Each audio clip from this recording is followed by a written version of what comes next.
Hi, I'm Adam Del Monte. Welcome to this little picado demonstration. So everybody wants to know how to play fast. And the trick is speed is very important, but more important than speed, to take care of speed, is quality. Quality of sound and quality of motion. And how to build layers of quality knowledge into your muscles, so that eventually speed is just a natural byproduct of a correct process.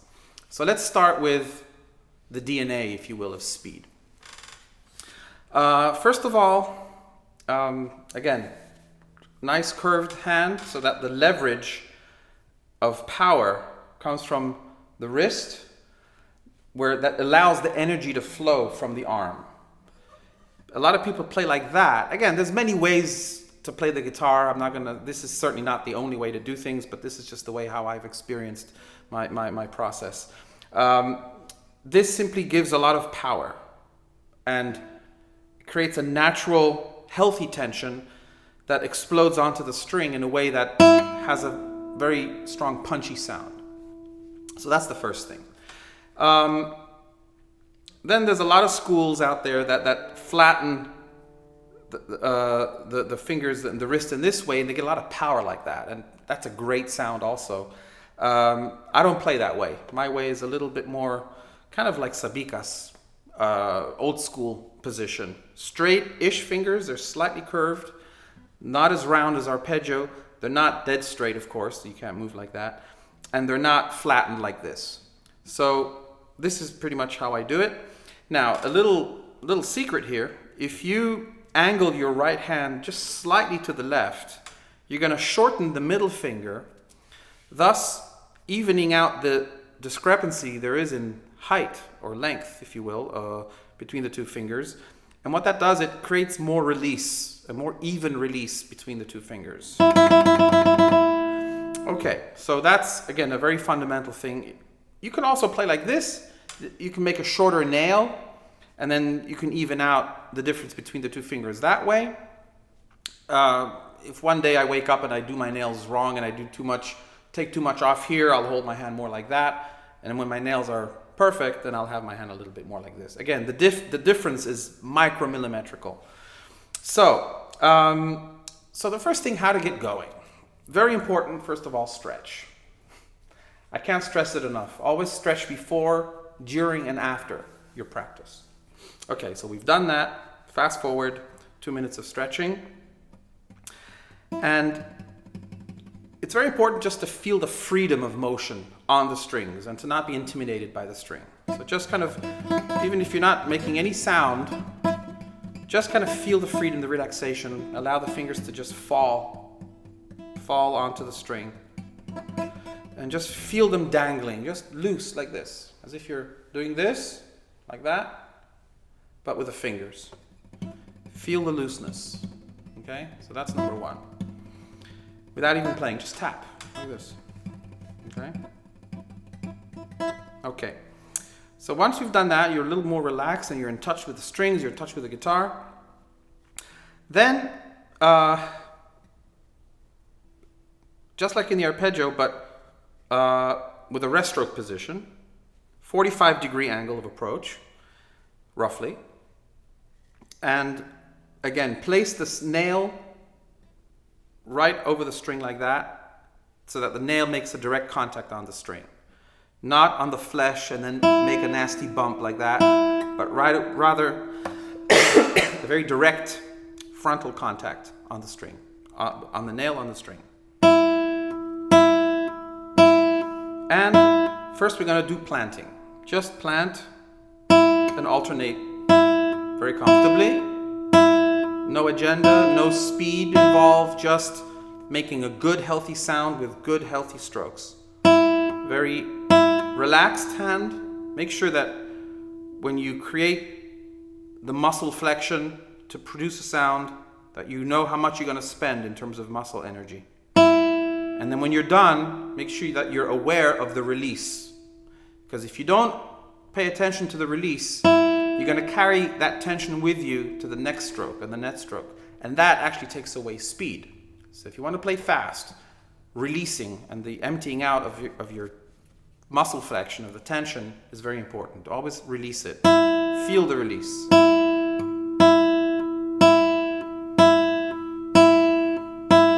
So this is the first thing to take care of before you go fast, is to make sure that the quality of every sound is amazing. Why do we all admire the scales of Paco de Lucia, for example? Not only are they the fastest and the most precise, but every single note sounds like a hammer. Absolutely clear and crystal and powerful and rhythmically in the pocket. So a lot of people play fast, but that precision, nobody has. So just build that up. Nice and don't try and play fast the first day, the second day, the third day. It has to be a long-term investment, a long-term project. You have to grow with that process. Just be comfortable. And you may not see results immediately while you're doing something, but the next day or the day after, or 3 or 4 days after, you just do good quality work. All of a sudden magic will happen. The muscles will be familiar. They will start working in a different way. It's pretty much like conditioning an athlete. Okay? So you do that with all those things in mind. Then you start working on, so after doing one note at a time, nice and good, then you just do 2 notes, but with a faster discharge, with a nice breath of one pulse, one pulsation, 2 notes. Think of this as one movement, one motion. Even though it's 2, it's just 1. Okay? And of course, do it in all these strings. Every single height has a different sensation. So you want to get used to that. Also pay attention to where the thumb is. The distance of the thumb and the fingers is very important. For the thumb, first of all, leaning the thumb 90% of the time I think is a necessity. I think it's part of good technique because it's a very important anchor for stability, and it gives freedom of motion, enhances the freedom of motion for the rest of the fingers.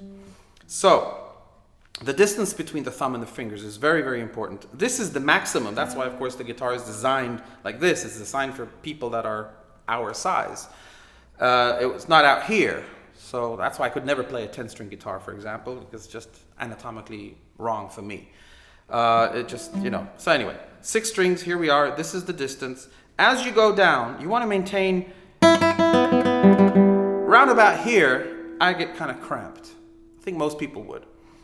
That's where you maintain position, and from the elbow, very important, from the elbow, not from the shoulder. From the elbow, you adjust the height of the hand and maintain, and just keep the thumb at more or less the same distance, leaning against the body of the guitar, continuing this stability of the fingers. So this is what gives, again, when you have this anchored, it just enables more freedom of motion of the fingers. So you do 2, then you do 3. And always alternate. Start from I to M, M to I. And so on.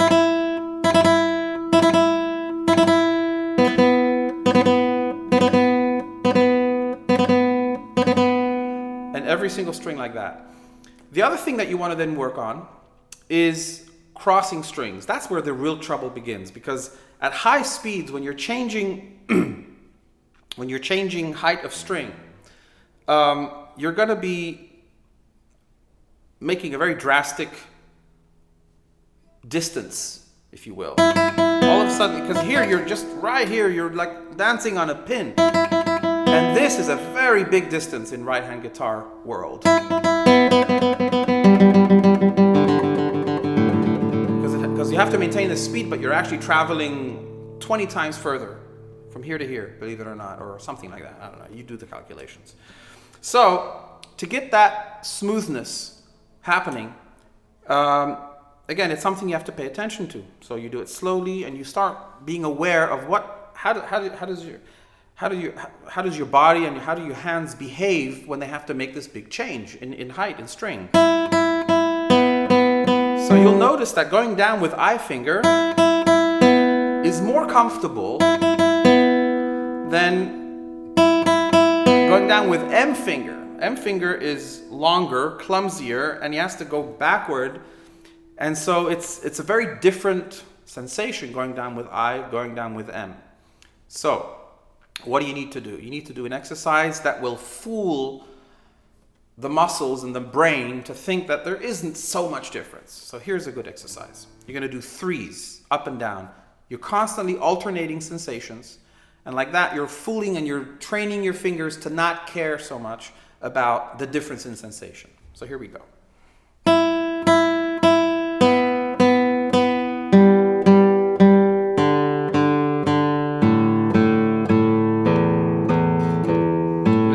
Less fun going up with I than it is with up with M. When you go up with I, again, it's like this long distance for the shorter finger to make. And then when you go down with M, it's a shorter distance, or it's a distance with a longer finger to make. So there's it's uncompensated. So again. Now, also anticipate the fact that you're going to help the motion of the finger by moving the wrist a little bit, by opening, the finger should lead, but the wrist should follow. And they kind of move together. If only the finger goes up and the wrist doesn't follow, then you're not maintaining the evenness of your position. And if you move from the arm, that's a bad idea too, because never play from the arm. The arm follows, the arm doesn't generate the motion, okay? So here we go, going up. Climbing up.